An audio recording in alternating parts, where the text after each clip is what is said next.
Because you never have anybody yet. Jeez.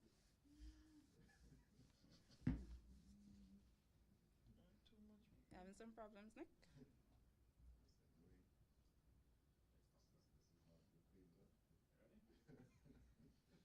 Alright, hands on the road.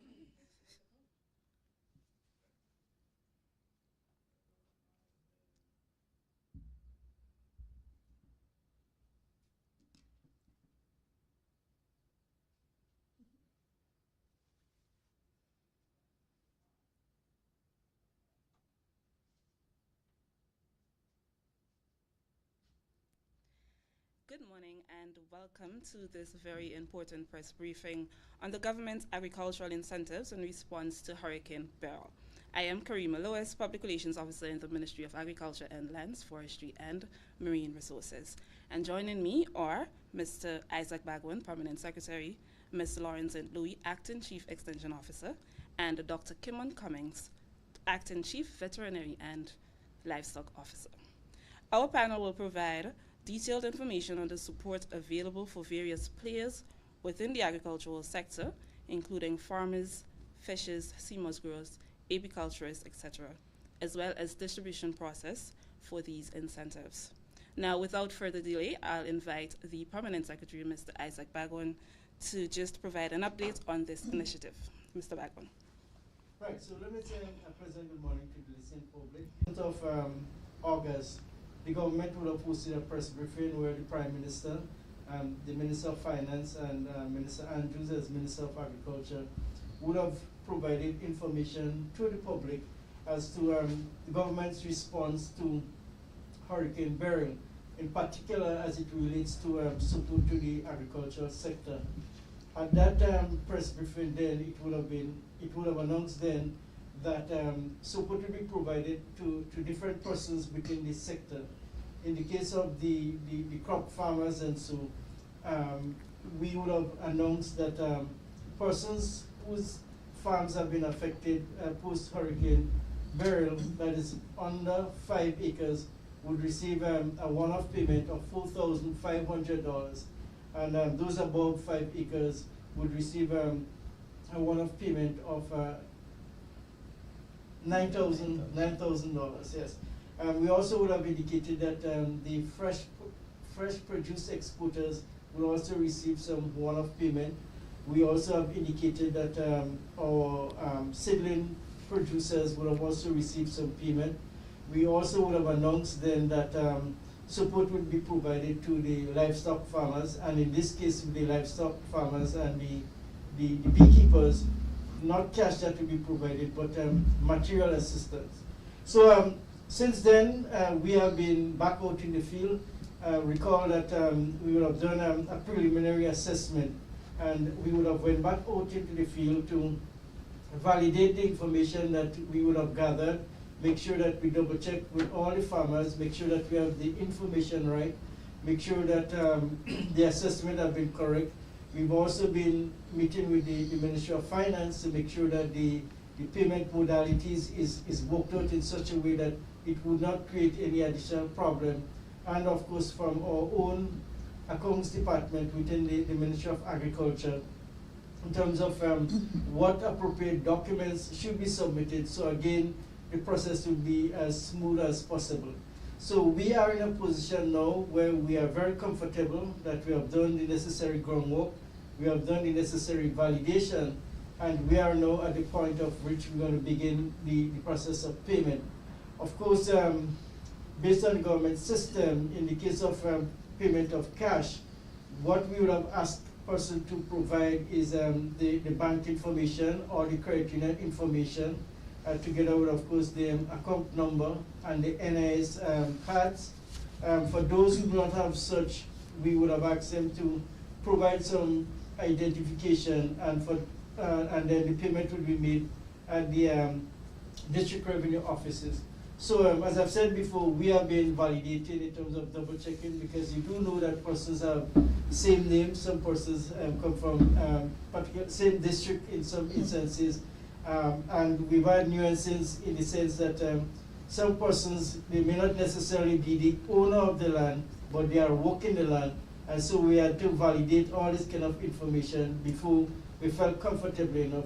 So we are at that point where, we, as I said before, we've got the information and we are going to be making the actual payment within, well, today is already Friday.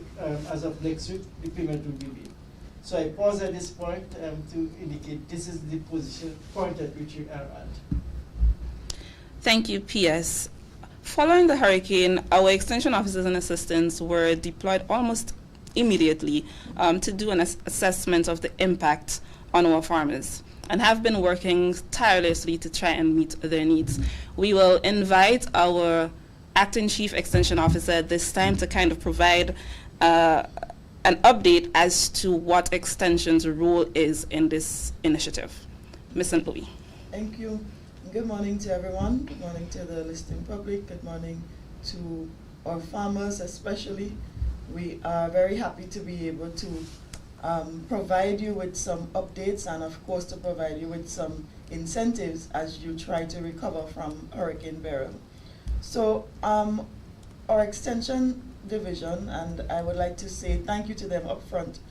Thank you to all our officers who really worked hard to ensure that our post-damage or post-disaster assessment was done on the agricultural sector. So we had officers out in each of the districts, and they would have provided reports for us as to the damage that that would have occurred. From there, we were able to make an assessment as to the percentage of damage that has been done, and so we can now say that we have over 85% of our cocoa and nutmeg fields, or especially our tree crop fields, have been damaged. We had quite a bit of damage, also about 80% in our vegetables and vine crops. And so we really understand as a ministry and as a government that the agriculture sector has really taken a big hit with the passage of Hurricane Beryl. After the announcement, of course, of the incentive package, we would have had a lot more people calling in to say as to what their damages are. We have been trying to keep up with doing assessments for those two, but it has really been quite a lot of persons calling in. We have been trying to be as responsive as possible. To date, we have over 4,000 farmers who would have been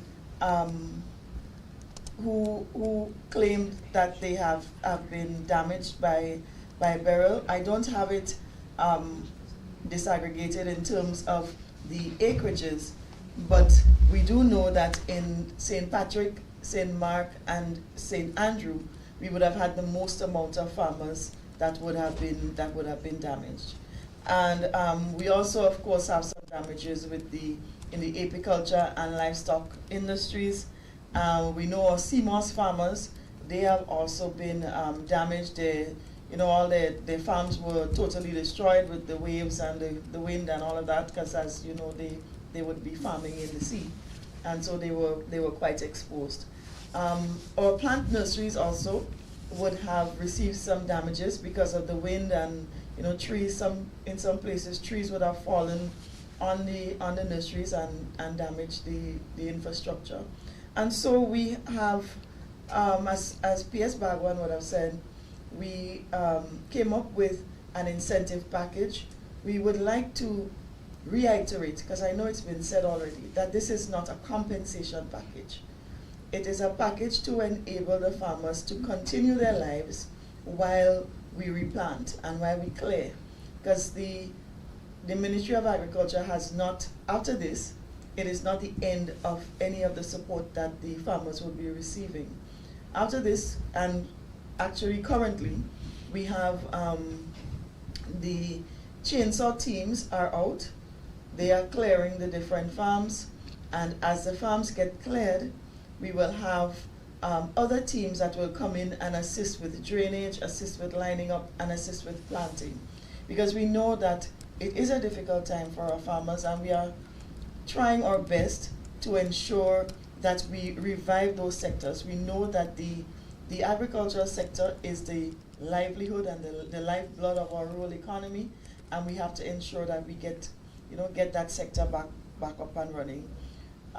In terms of how we are going to run this program, so as I said, we would have already collected the names and addresses, that sort of thing, what kind of damage you would have sustained, and we have asked the farmers to please provide us with their NIS numbers or some other ID, some other nationally recognized ID. So it would be like your passport, your driver's license, your voter's license, your voter's card, sorry, something like that, some nationally recognized ID card.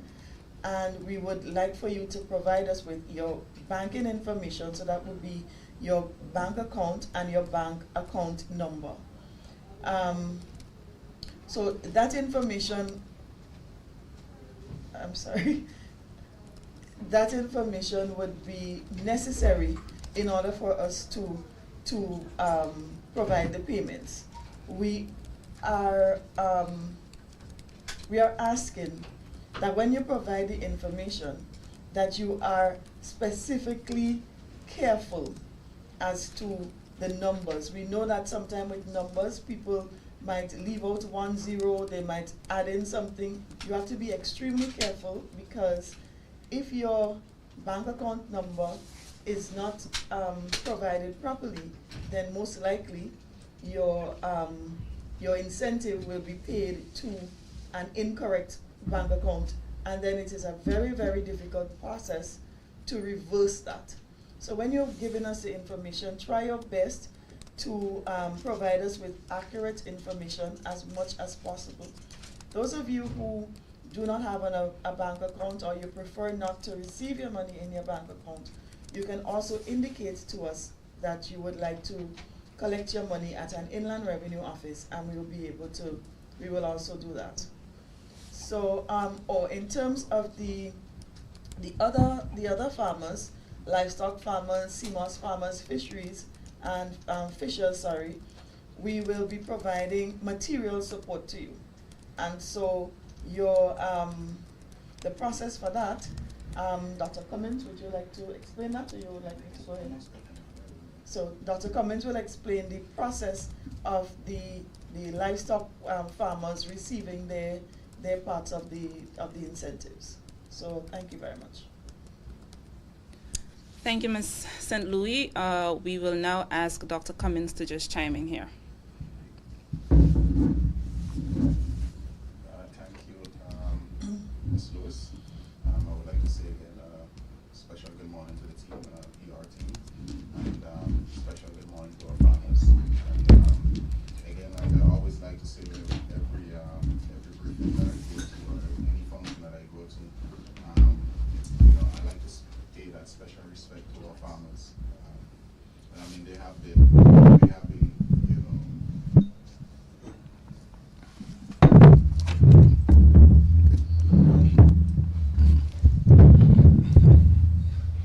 Yes, thank you. Yes, as I was saying before, I really like to say, pay that special respect to our farmers, because they have been, beyond, doing way and over beyond to ensure that, we continue, having, availability of proteins and carbs and, all the necessary food groups, because they have been working tirelessly behind the scene despite all the challenges. And Beryl was no exception. Firstly, I would like to say, following, Hurricane Beryl, the Extension Division, the Vet and Livestock Department, we had additional help from, our colleagues, especially Dr. Sylvester. We had Dr. St. Bernard and Dr. Carter, who was, who paid, who did their part in terms of providing, speedy, assessment, out in the field, and that response, that quick response that was needed to our farmers. So as PS would have alluded earlier to that press conference that we had on the 7th, we have now finalized, how we move forward in terms of compensation for livestock farmers and beekeepers. So firstly, I would, like to announce that next week on the 19th, we're expecting a container of feed substitute for our bee farmers. It's pollen substitute. It's about 75 bags. Each bag is about 90 pounds. So we're expecting to collect that next week and most likely have it being distributed to our farmers. Because as we speak, our farmers are in dire need because there's no flowers outside. So our beekeepers are in dire need of feed replacement for the bees. At some point next week, we're hoping, next week Wednesday, I'm hoping, time to be announced. We should be handing over some smokers, extractors, brood boxes, frames, wax sheet to our beekeepers. We have just finished procuring about 300 boxes, frames, excluders, replacement feed again, wax sheet for our beekeepers. This would also be distributed. For our pig farmers, at some point Thursday, date again to be announced. We will have some feed distribution for our pig farmers, mostly in the east, northeast area, northeast and northern part of the island that was severely affected by Hurricane Beryl. With respect to the Beryl compensation package, as Mr. Louis alluded earlier, our farmers will be getting material support for housing or pen repairs. So a list of those things would include galvanized, hurricane straps, guttering, lumber, tanks, nails, screws, cement and steel. And that cement and steel would be for mostly our poultry farmers, because I know from our assessment, most of the farmers who lost birds were due to drowning. And it's because of poor drainage. So a couple of the farms have not so much good drainage, so we can assist them in providing, or not providing, but constructing proper box drains that would be able to remove a lot of the waters in time of serious rain and flooding, and in the event that we do have another hurricane, because we're still in the hurricane season. It's still very new in the hurricane season. So I think this is a really good initiative, especially for our poultry farmers, because post-Beryl we'll actually start seeing the effects. As we know, there's quite a bit of requests to import some eggs, so we know a couple of our farmers would have taken a hit during Beryl, especially the poultry. Do I go ahead and carry on? Okay, the livestock, sheep and goat. Right. So yes, as I alluded to earlier on, with respect to our livestock, we have mostly material support, and those material support, as I indicated earlier, would be in the form of lumber, galvanized, guttering, tanks, hurricane straps, which is quite important. Because I know that most of our farmers who built before, those are some of the things that we cannot overlook.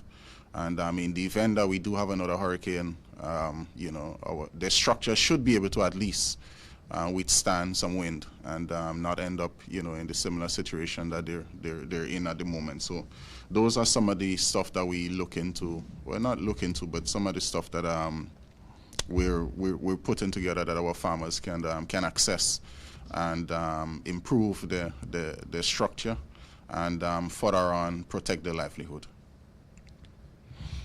Thank you, Dr. Cummings.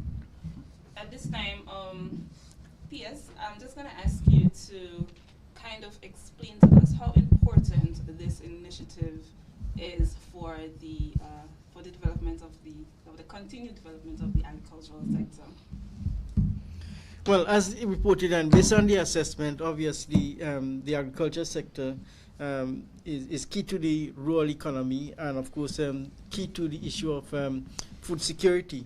So government have an obligation to provide some support.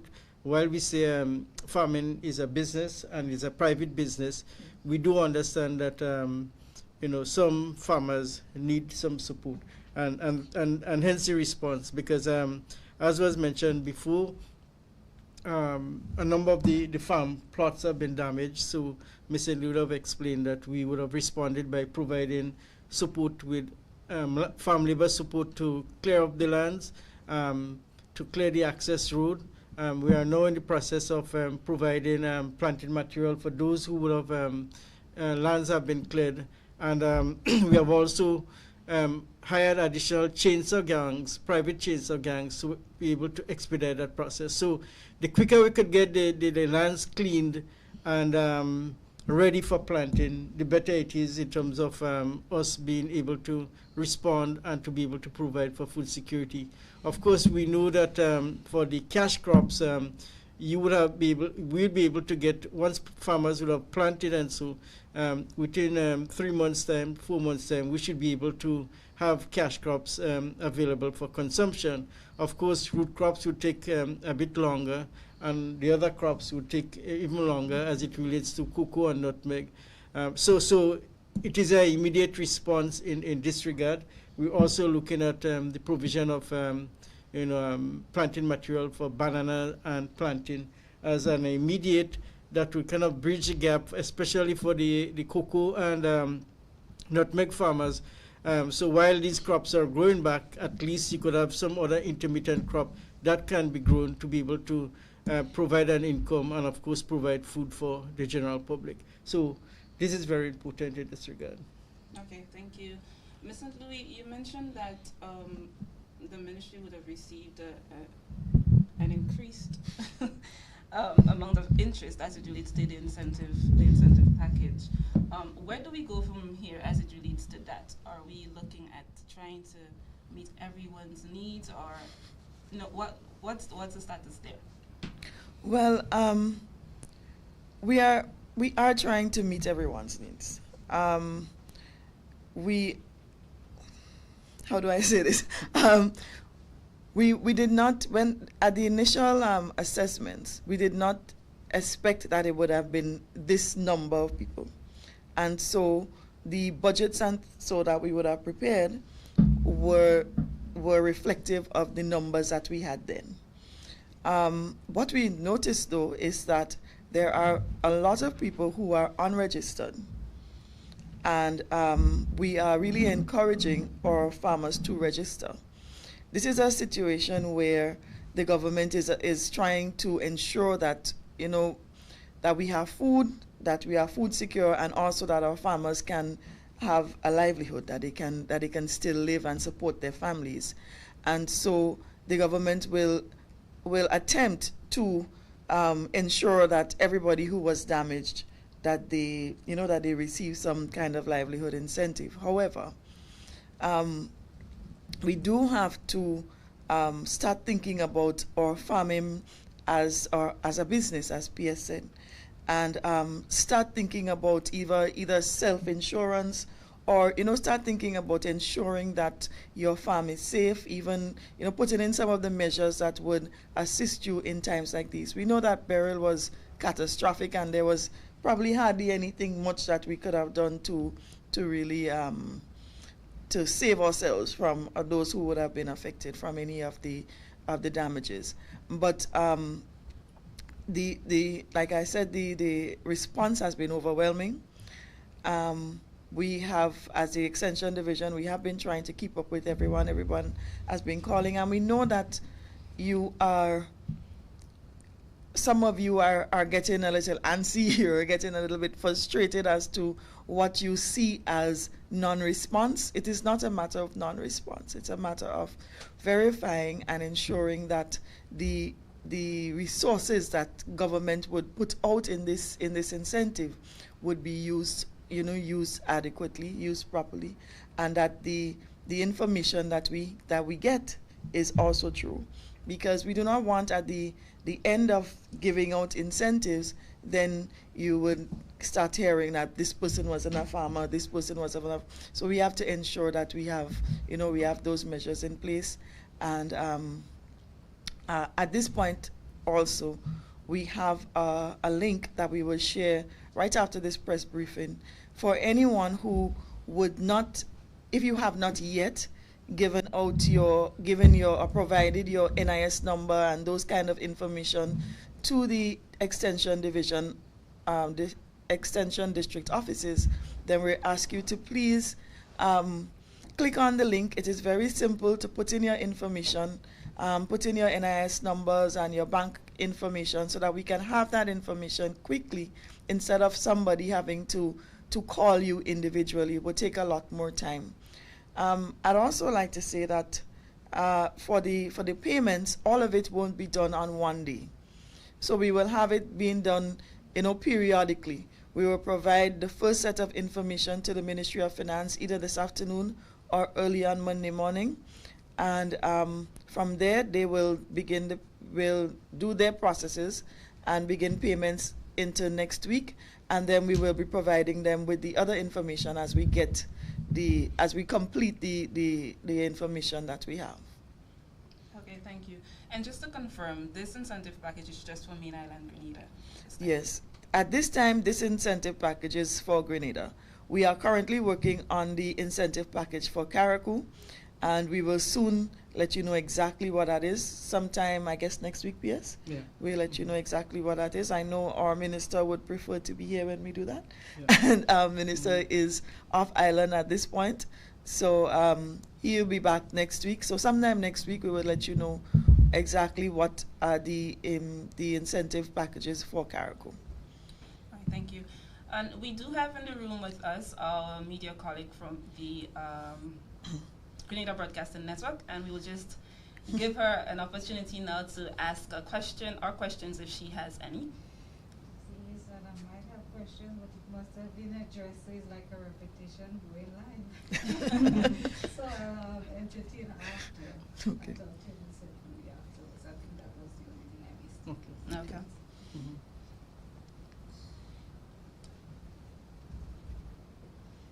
Do you have any questions?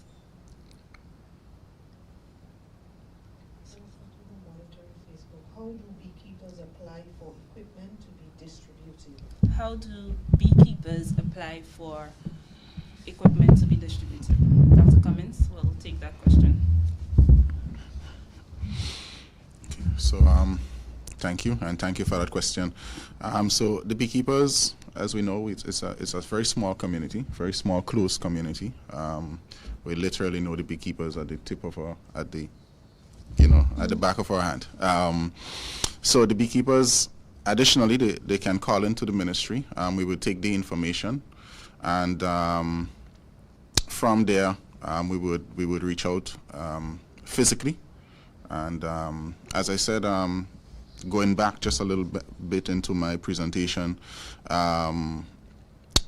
sometime next Wednesday, we haven't settled on a time as yet when we would be doing the distribution, but over the next couple of hours we will definitely call the beekeepers and pool them together, and we would definitely do some, we would be able to distribute some of the stuff that's that we do have for them.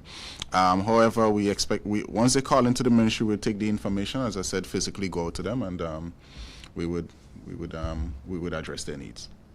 But just going back a little bit on what Ms. St. Louis indicated earlier, our beekeepers would have taken a hard hitting because, as we know, their livelihood, it's and their equipment and so it's placed in the bush, and because we would have lost a lot of tree crops, these trees would have fell and damaged a lot of boxes and a lot of hives, and so the beekeepers would have taken a very hard hit in that regard. So we are aware as to what their challenges are, and as I alluded earlier, once they call into the ministry, we would physically go out and we would address their need. We get the information and we go out and we would address their need.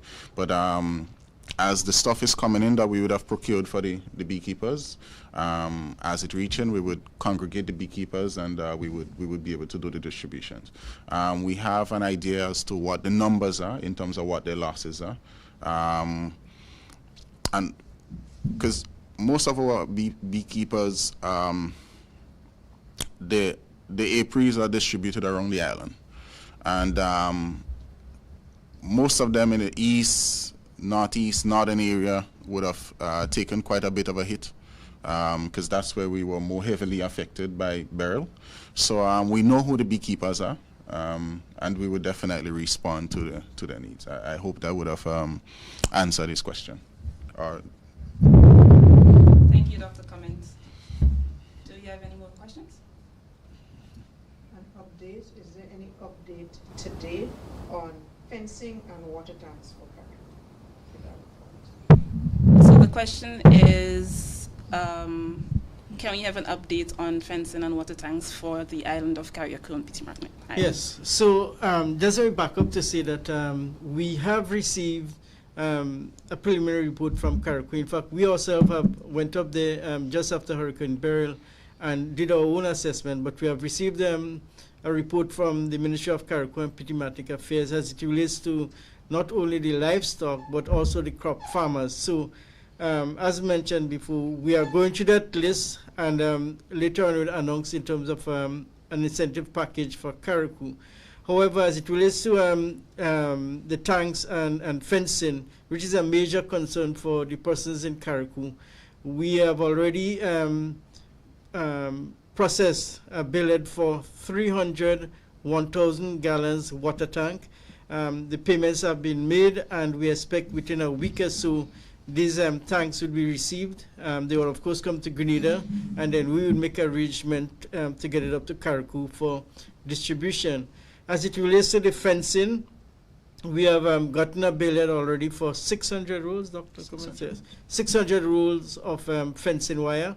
Again, it is in the process, so we expect that within a week or so, the payment would be finalized, and once that is finalized, then we'll be able to get the fencing wire and send it up to Carriacou for distribution. So that have been one of the major requests from Carriacou and Petit Martin in terms of getting the animals fencing, and once the animals are fencing, then they could begin to do other things like begin to replant crops, etc. So I think we have made some good progress in terms of sourcing tanks and fencing wire for these livestock farmers. Thank you, PS. Any further questions? No. Mr. Louis, have we been experiencing any shortage in any of our crops that you may want to kind of raise awareness about? Well, of course we have. We have the hurricane hit in areas where our food would have been produced. Or bananas, if you look at the Cloger, Belvedere areas, if you look at all the way from St. Mark all over to St. Andrews and everything in between there, they would have been damaged, and that would have been the major areas where our food, especially our bananas, those kind of things would have been produced. We are currently getting back up in terms of our vegetables. These are easier. It takes a lot less time for a cabbage to grow than for a nutmeg tree or for a banana tree to grow. And so we are getting back to having our vegetables and, vine crops or root crops. Most of them, the damage that they may have sustained, if they sustain any damages, would have been from water or flooding, some of those kind of things, but not really from being destroyed. So we still have, some of those. So we do have some shortages. Bananas, we've had quite a bit of requests to import from the region, but even in the region, because of Hurricane Beryl, the other islands also do not have. And so, everybody is trying to get back up to speed. I do like to encourage people, though, to, even though you may not be able to get your green bananas and, a lot of the things that you're used to, please try still to eat your vegetables, and, because those things assist us and keep our immune systems a lot healthier than the other food that you may, the other processed food that you may eat. At this time, a lot of people are very stressed, it's a difficult period for people, and so you have to ensure that you maintain your health and try as much as possible to eat your local foods.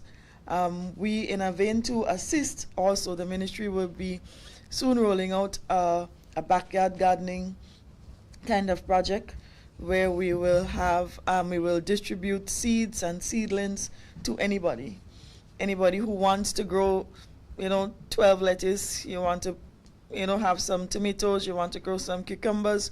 We'll soon have those seeds probably in the next week or so. We'll soon have those seeds out, and then later on we'll have some of the seedlings because we recently got the seeds. So we'll have a little while for the more difficult ones, because lettuce, and so the seeds are tiny, and it's a little bit more difficult for people to prepare those seedlings themselves, and so we prepare the seedlings in order to ensure that we're not wasting the resources that we have. Sure. I also want to add with concern, though. Yes, there is a shortage of vegetables and so, but I want to express that concern that we've seen that unfortunately price gouging, in the sense that things that normally would cost $3-4, you've seen it being sold in the supermarkets and various markets and by the side of the roads for extremely high prices. So we want to ask farmers and those involved to be reasonable in this regard. Yes, we do have a shortage, but at the same time we do not want people to take advantage of each other and to be reasonable. The other thing that have come to our attention, which again is a major concern, is the issue of predatory larceny. Yeah. So the few people that do have certain products, they basically have to be on guard over it. And we notice with pears and everything else, a serious levels of predatory larceny. So again, we want to encourage persons to desist from that practice, because again, it is affecting everybody, and of course, with everything else, that would drive up the cost of the food, and so we want to raise that concern, these two concerns in particular. In terms of assistance for some of the farmers up in the north part of the area, but more specific up in the Kublal area, which not much people go to, but there is a large area of farming up there. If you take a drive up, you will see almost all the nutmeg trees are down. Is there any plans to assist the farmers in that aspect? Yeah, so Could we have the host repeat the question for the persons online, because you can't hear? Just So the question is if there is any plans to assist farmers up in the Kublal area that have been affected by Hurricane Beryl, particularly in the nutmeg production. Yeah. So as was mentioned before, the support is throughout, but the most affected areas. So as an immediate response, the Ministry of Agriculture would have deployed a number of farm labor support program. We would have procured a number of chainsaws, and we do have chainsaw gangs, especially in these areas, helping farmers to get access to the lands and also cleaning the lands.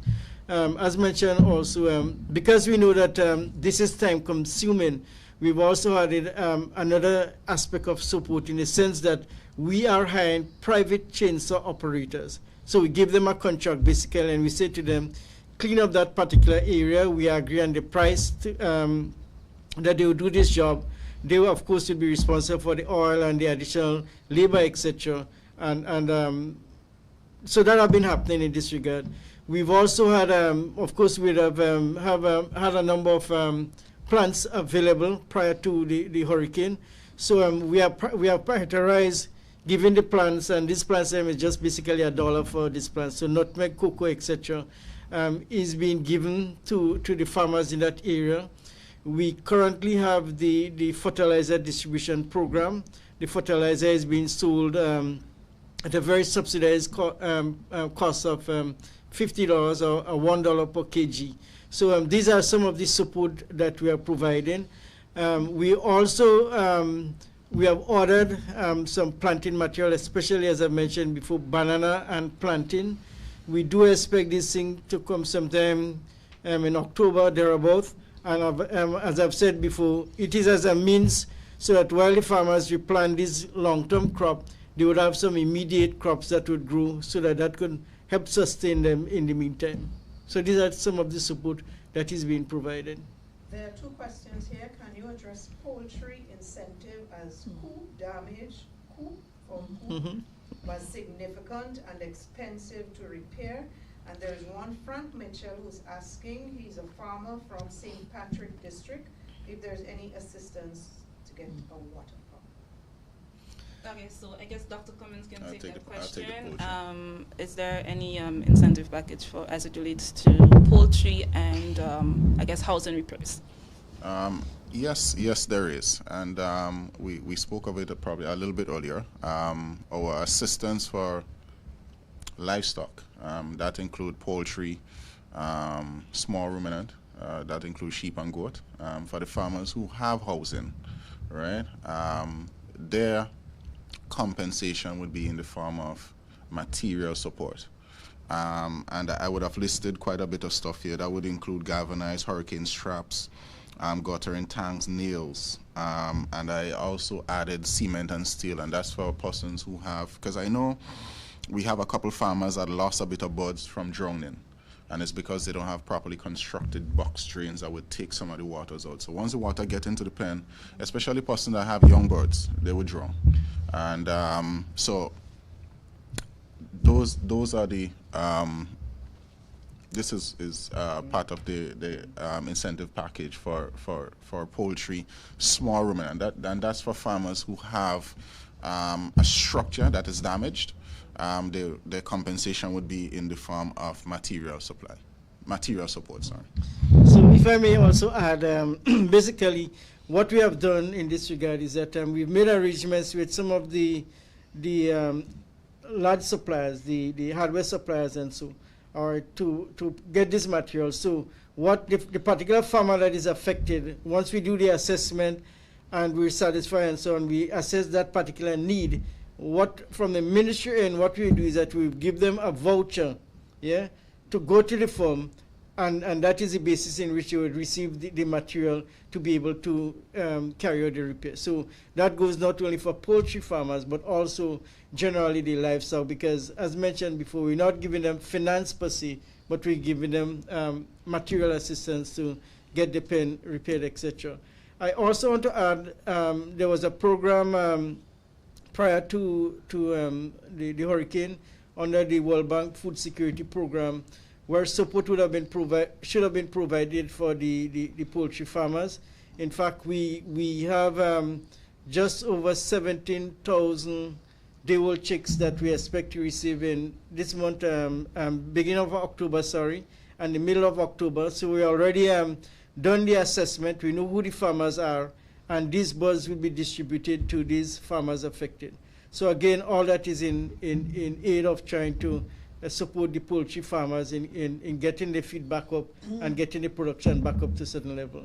Of course, the ministry, when the minister is here, we'll have a further press briefing as it relates to the poultry policy and the matters surrounding that in terms of the rollout of the poultry policy. So more information would be provided on the poultry policy and the rollout of the poultry sector.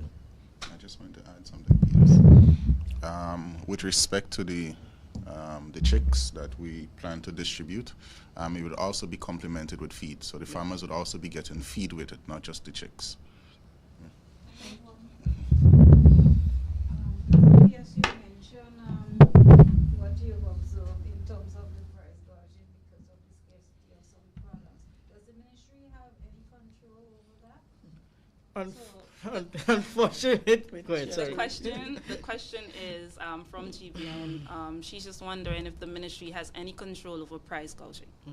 Unfortunately, agricultural produce is not price controlled, so it is based on market demands, So again, when marketing board was in operation, you did have some kind of level of control in that sense where they more or less would set the price and persons would, well, of course, as a shopper, you would say, all right, I could get it in the marketing board for X amount. So that is kind of the rule of thumb. But as it is now, it is an open market and persons just call about whatever price. It's up to the individual consumer whether you decide to pay for it or not. But it is not price controlled. There is a farmer from St. Patrick who wants to know if he can get a water tank. There is one person asking if they want to start an apiary, if there would be equipment support. And someone is also asking about banana and plantain plantlets. How would that be distributed when it becomes available? Okay. So I'll answer the last one first. In terms of the banana and plantain plantlets, we will, for any of our programs, and if farmers are interested in in participating in any of our programs, they can always contact our extension district offices. Once you contact the district offices, then we will do an assessment. We will conduct an assessment, and then the bananas will be distributed depending on depending on what the assessment says. So that is how, if you want to be part of that program, you can contact our district offices, and we'll be able to come and do the assessment, and we'll go from there. Next. What's the other question? Sorry. Water pump for St. Patrick farmer, and if they want to start an apiary. I'll take the B. Well, in terms of the water pump, we do not at this point have water pumps to distribute. I'm not sure if that can be part of a program that we will work on later on, but as of now, we do not have water pumps.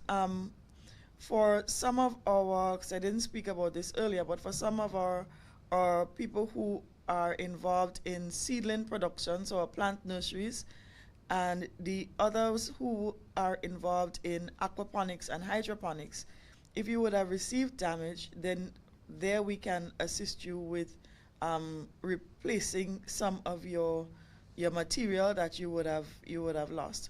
And so it's the same process. You contact us, or you go on the link that we have.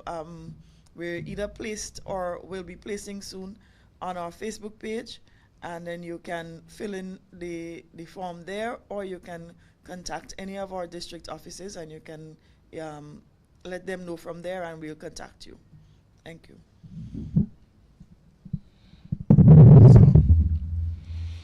So just to address that person who is interested in bee rearing, as we alluded earlier, this relief initiative is for farmers who are affected by Hurricane Beryl. However, though, outside of the Hurricane Beryl relief funding, the Veterinary and Livestock Department, which I do head, we do have, how should I say, we do have time to time, quite often, I should say, we do assist new entrants who are interested in beekeeping, and we have done it over and over. Young farmers who are interested would have gotten hive tool, smoker, suit, 1 or 2 nook boxes, and we do have beekeepers out there, for example Andy, who has been quite diligent and quite responsive in training new and young beekeepers who are interested in the profession. So we kind of tend to direct them where they can get a small hive, and they can also receive some level of training here in the ministry. And also, we can also point them to beekeepers who are quite experienced that are willing to assist them. So yes, there is assistance for new entrants into the industry. They can contact the ministry. They can contact the department, 440-2708. The extension is 26832. And they can give their name, and they can set up an appointment, and I'll definitely see them, and we would definitely assist. Thank you, Dr. Cummings. Do we have any more questions from anyone in the room? If not, I'll ask our panelists to just give us some closing remarks. We'll start with Dr. Cummings.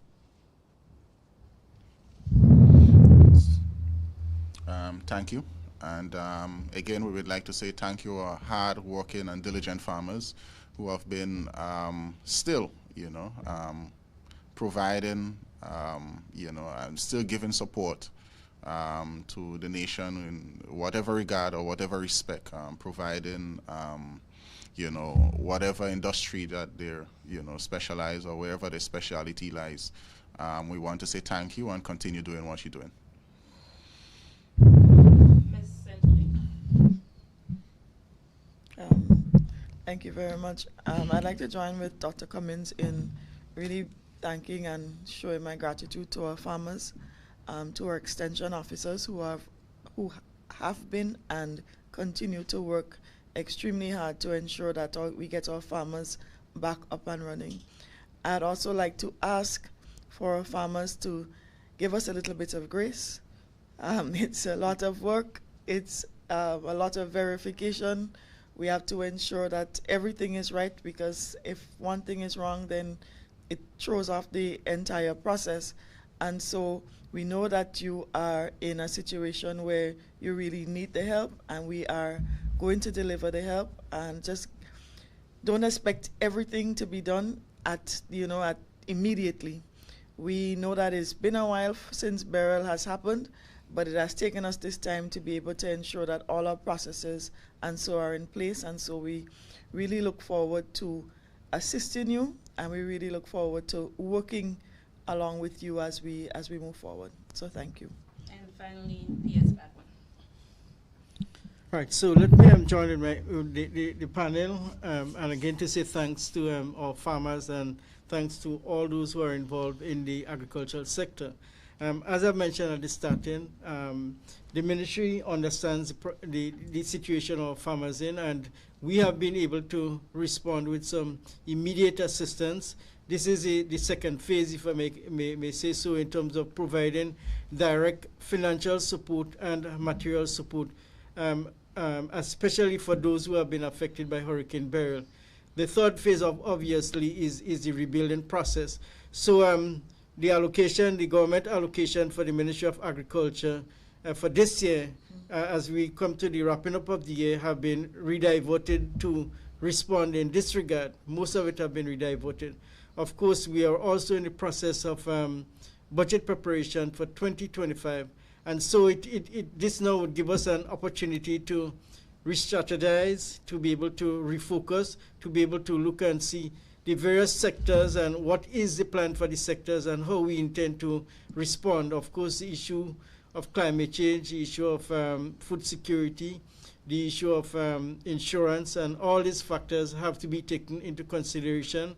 The government have also signed on to a number of strategies, the FAST strategy of the OECS. We also have the CARICOM 25 by 25. That also have to be taken into consideration in terms of the rebuilding effort.